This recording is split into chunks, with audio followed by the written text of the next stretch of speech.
Our Bible reading for today is 2 Samuel chapter 7. The Lord had given David rest from all his enemies all around. This means that the events of 2 Samuel 7 happened after the wars of conquest described in 2 Samuel chapter 8.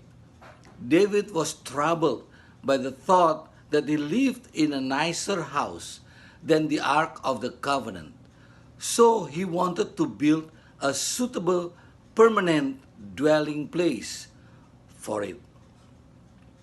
When Israel was in the wilderness, God lived with them in the tent of meeting, also known as the tabernacle, which was perfectly suited to them because they constantly moved.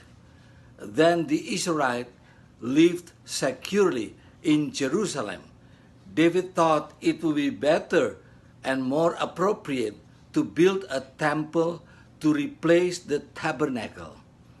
David's heart was filled with this question: what can I do for God? He was so filled with gratitude and concern for God's glory that he wanted to do something special for God. Many people are so stuck in the thinking, how little can I do and yet still please the Lord, that we never really want to do more than God commands. God was so pleased with David's good intention to build him a temple and accepted his service that God called David my servant. God built David a house, a dynasty that would last longer and be more glorious than the temple David wanted to build. David later learned that God did not want him to build the temple, but David did not respond by doing nothing. He gathered all the materials for building the temple so that Solomon, his son, could build a glorious house for God. What a contrast with the house of Saul.